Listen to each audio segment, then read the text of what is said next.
Well, then later on, back in 1933 and 34, that's when the WPA started. They called it WPA. And Mr. Hoover was the president at the time. And then he put us to work.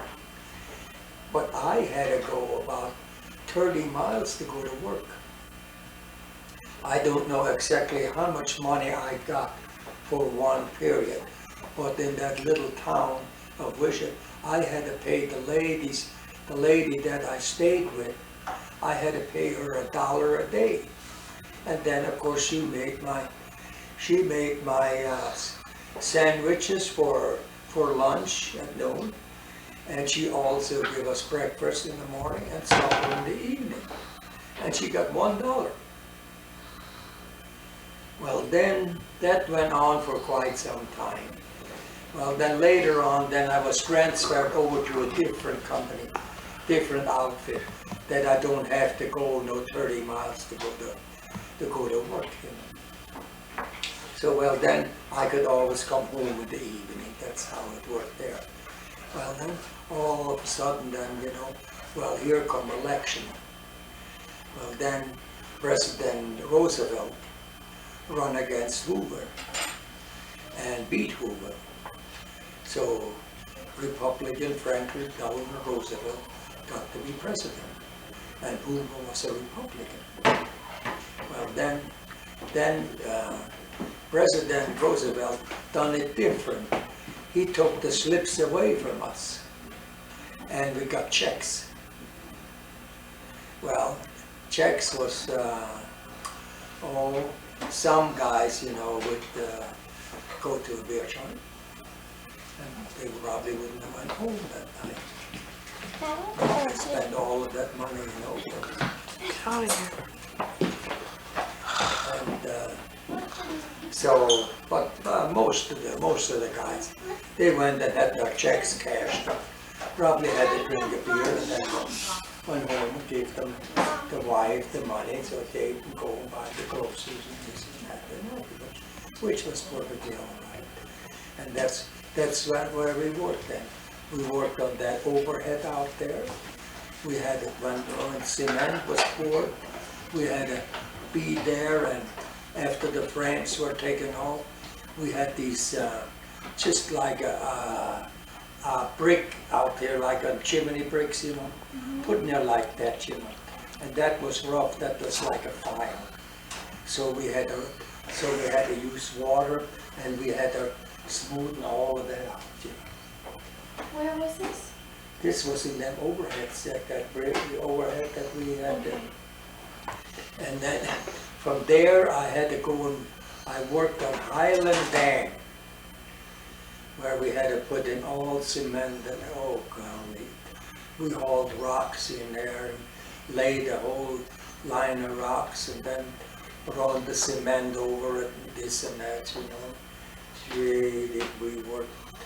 We had to heat the sand, put a culvert down, and put the sand over it, and then put fire in it, into the culvert. And that flame and everything went through and heated that sand so it doesn't froze no more. And we had water tanks. Water tanks, we dug a ditch and we set these metal water tanks on and then put the grease that they cut up, you know, for fire, and put them underneath there and lit them. And then by the time we got all done, ready to pour concrete, the water was hot. Sometimes we had the sand so doggone hot that it was red. That's how hot it was, that it got red. What if you would have burned yourself? Oh, we had wooden boxes. We didn't burn ourselves at all. There were wooden boxes. They were a foot wide, a foot high, and a foot high, so a foot square. And it had handles on this end and on that end. So we had to fill that up with sand and take it over and dump it into the bucket.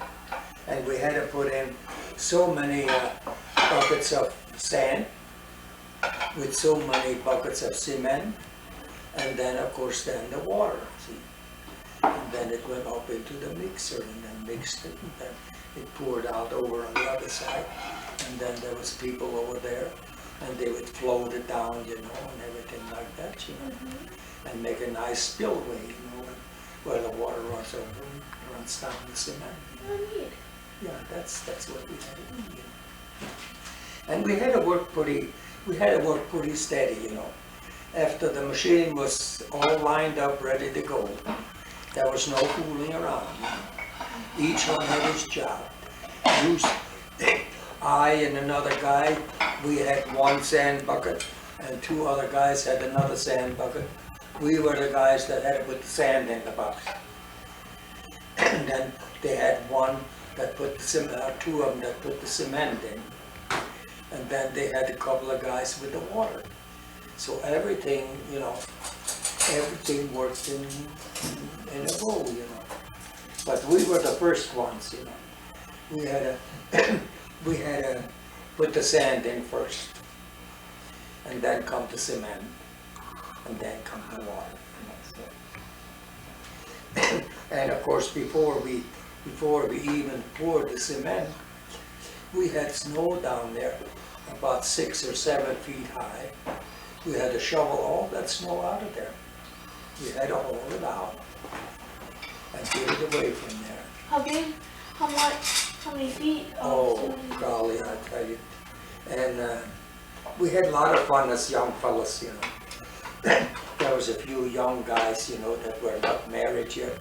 They were about 22, 23 years old. And of course, we were pretty tough, you know. I know I took this one Burkhardt boy, and here we had a snowbank straight up, you know, about 6 foot high. So I grabbed him in his neck, you know, and in his pants, and I took him over and I shoved him with his head right into the snowbank.